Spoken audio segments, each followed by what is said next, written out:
तो last episode में हम लोगों ने देखा था कि मोशुआई फेंगान को डेविल गोल्डन बॉडी की प्रैक्टिस करवा रहा होता है।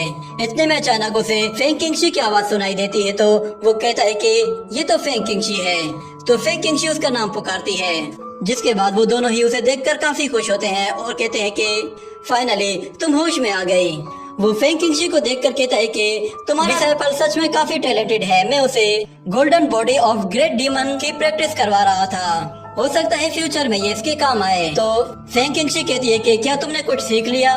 तो मोशुआई कहता है कि फेंगान उम्मीद है तुमने सीख लिया होगा।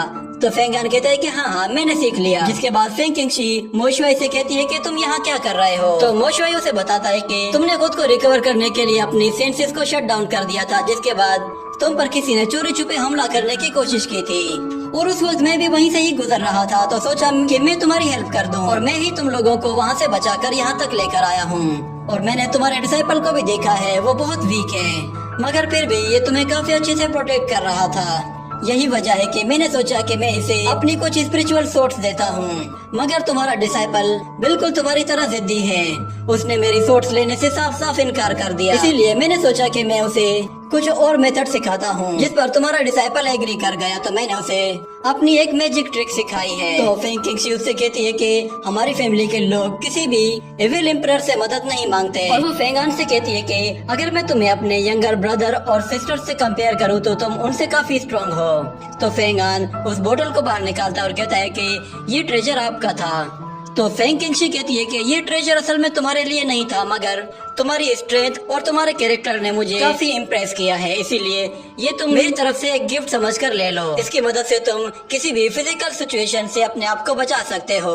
और यूहाऊ माउंटेन जाने के बाद मैं तुम्हारा सर्वेंट का स्टेटस भी चेंज करवा दूंगी। जिस पर फेंगान उसे थैंक्स कहता है और फिर फेंग किंगशी नीचे आ जाती है और फेंगान से कहती है कि मेरी हीलिंग के प्रोसेस के बीच में वहाँ पे कौन कौन आया था। तो फेंगान उसे बताता है कि सबसे पहले वहाँ जिन शिटाई आया था, जिसके बाद वहाँ पे बाई लोंग भी आ गया था और फिर आखिर में सीनियर मास्टर हुआन भी आया था। तो मोशुआई उससे कहता है कि फेंग किंगशी तुम घबराओ मत, वो तो बस कुछ लोग थे जो कि छुप कर कुछ करना चाहते थे, मगर तुम्हारे पास मैं था, इसीलिए मैंने उन्हें कभी भी तुम्हारे पास नहीं आने दिया।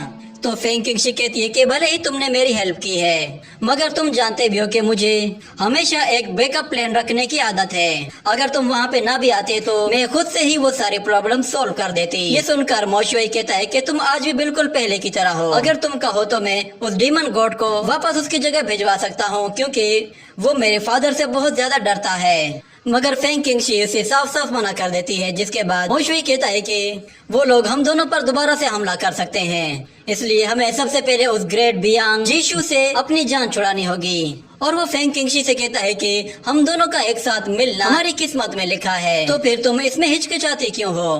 तो फेंग किंगशी कहती है कि ये बड़े एल्डर्स का मसला है, तो मैं उसके मामले में कुछ नहीं बोल सकती। डीमंस और इमोर्टल्स के बीच में जंग शुरू होने वाली है और तुम एक डीमन हो और मैं एक इमोर्टल हूँ, इसलिए हम लोगों के लिए बेहतर यही है कि हम लोग आपस में ना मिला करें, वरना इसका नतीजा बहुत ही बुरा हो सकता है। तो मोशुआई कहता है कि मुझे इसकी कोई परवाह नहीं और ना ही मैं इमोर्टल्स और डीमंस को डिवाइड करना चाहता हूँ। तुम और मैं हमेशा एक साथ प्रैक्टिस किया करते थे और हमेशा से इमोर्टल्स बनना चाहते थे, तो फिर अब क्या हुआ? तो फेंग किंगशी उसे कोई जवाब नहीं देती, जिस पर वो कहता है कि बस ठीक है, मैं समझ गया, क्योंकि अब तुम वैसे ही ठीक हो चुकी हो तो अब मेरा यहाँ रुकने का कोई फायदा नहीं। ये कहकर वो वहाँ से जाने लगता है, मगर जाते हुए फेंगान से कहता है कि आज तक किसी ने भी मुझे किसी चीज के लिए ना नहीं कहा। तुम वो पहले लड़के हो के जिसने मुझे ना कहा है और वो जिंदा खड़ा है, वरना मैं तुम्हें भी मार देता। शुक्र करो कि तुम फेंग किंगशी की वजह से जिंदा खड़े हो। ये कहकर वो वहाँ से चला जाता है। जिसके बाद फेंग किंगशी फेंगान से कहती है कि अगर वो तुम्हें मारना चाहता तो कब का मार देता और मैं भी कुछ नहीं कर पाती।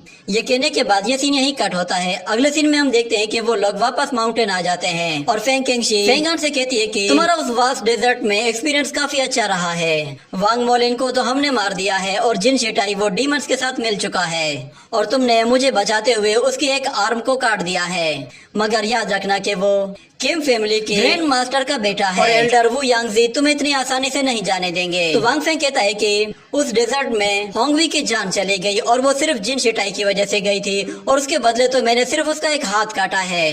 क्या इसके लिए भी वो लोग मुझे कसूरवार ठहराएंगे? तो फेंग किंगशी कहती है कि तुम नहीं जानते, यहाँ ताकतवर का ही कानून चलता है। कल को एल्डर के सामने तुम्हें सब कुछ रिपोर्ट करना होगा, तो तुम उन्हें सब कुछ बता देना कि किस तरह जिन शेटाई ने डेविल्स का साथ देखकर होंगवी की जान ली थी। और क्योंकि आज से तुम हमारी फैमिली का एक हिस्सा हो, तो मैं फादर से कहकर तुम्हारे ऊपर सर्वेंट का स्टेटस हटवा दूंगी। और कल सुबह होते ही तुम इनर डिसाइपल बनने के लिए नीशियान युआन जाकर साइन अप कर लेना। मैं पर्सनली तुम्हारी बहुत हेल्प करूंगी ताकि तुम्हारी स्ट्रेंथ और भी ज्यादा बढ़ जाए।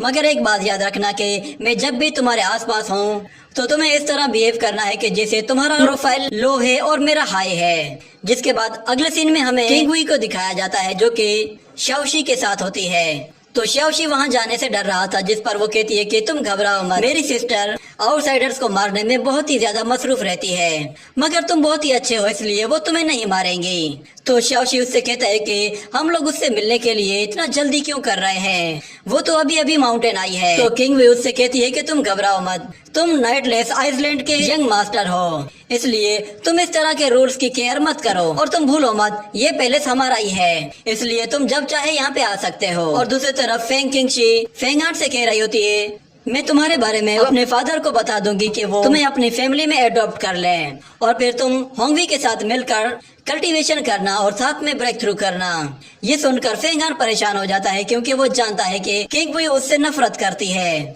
इतने में अचानक किंग वी भी वहाँ पे पहुँच जाती है और कहती है कि सिस्टर प्लीज ऐसा मत कीजिए। वो शाओशी को लेकर वहाँ पे आ जाती है और फेंग किंगशी से कहती है कि मैंने सुना है कि वांग मोलिन की आपके साथ बहुत ही खतरनाक लड़ाई हुई है, आप तो सच में बहुत ही कमाल की हैं। मगर फिर अचानक फेंग किंगशी खांसने लगती है, जिस पर किंग वी कहती है कि लगता है कि शायद आपको चोट लगी है। तो फेंग किंगशी कहती है कि मैं ठीक हूँ। ये सुनकर किंग वी कहती है कि सिस्टर मैं यहाँ पे आपसे एक जरूरी बात करने के लिए आई हूँ, मगर मैं पहले आपको एक नए मेहमान से मिलवाती हूँ।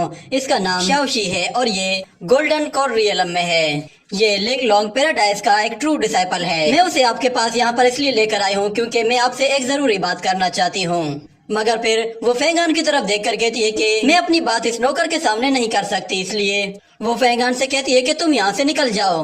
मगर फिर फेंग किंगशी उससे कहती है, फेंगान ने मेरी बहुत मदद की है और उसने मेरी जान बचाई है, इसलिए मैंने फादर को कहकर उसे अपनी फैमिली में अडॉप्ट कर लिया है। अब वो हमारा कोई गुलाम नहीं है और आज से वो भी उसी स्कूल में ट्रेनिंग हासिल करेगा जिसमें तुम हासिल करोगी। ये सुनकर फेंग किंग वी कहती है कि सिस्टर आप मुझे एक सर्वेंट के लिए डांट रही हैं। आपने भले ही उस गुलामी का स्टेटस हटा दिया होगा, मगर मेरी नजर में ये अब भी एक घोड़ों को चारा खिलाने वाला गुलाम है। और फिर वो दिल ही दिल में सोचने लगती है कि सिस्टर इसकी इतनी तारीफ क्यों कर रही है, आखिर इसकी क्या मिस्टीरियस सर्विस है हमारी फैमिली के लिए, और सिस्टर इतना इंजर्ड क्यों है। तो वो कहती है कि मैं समझ गई आपको ये चोट कैसे लगी है, ये लड़का जरूर अपनी जान बचाकर वहाँ से भाग गया होगा जिसकी वजह से आप अकेली पड़ गई होंगी। मगर आप मत घबराएं, मुझे इसे सीधा करना आता है, इसे 2-4 मरतबा कोड़े पड़ेंगे तो ये बिल्कुल सीधा हो जाएगा।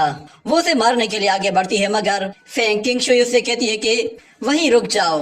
ये सुनकर किंग वी कहती है कि सिस्टर आप हमेशा उसका साइड लेती हैं। तो फेंगान कहता है कि मेरे ख्याल से मुझे प्रैक्टिस करने के लिए यहाँ से चले जाना चाहिए। तो फेंग किंगशी कहती है कि ठीक है। ये कहकर फेंगान वहाँ से चला जाता है, जिसके बाद फेंग किंगशी अपनी सिस्टर से कहती है कि मुझे अपनी ब्रीथ को एडजस्ट करना है, इसके लिए मैं थोड़ा सा आराम करना चाहती हूँ। ये कहकर वो उठकर वहाँ से जाने लगती है, जिस पर किंग वी उदास होकर वहीं खड़ी रह जाती है और नीचे आकर शाओशी से कहती है कि ये सारी गलती तुम्हारी है। ये कहकर वो वहाँ से जाने लगती है, जिसके बाद शाओशी थोड़ी देर खड़ा होकर सोचने लगता है और फिर उससे कहता है कि वो लड़का तो एक गुलाम है, तो फिर तुम उससे इतना क्यों डर रही हो। ये कहने के साथ ही ये एपिसोड यहीं पे ही खत्म हो जाता है।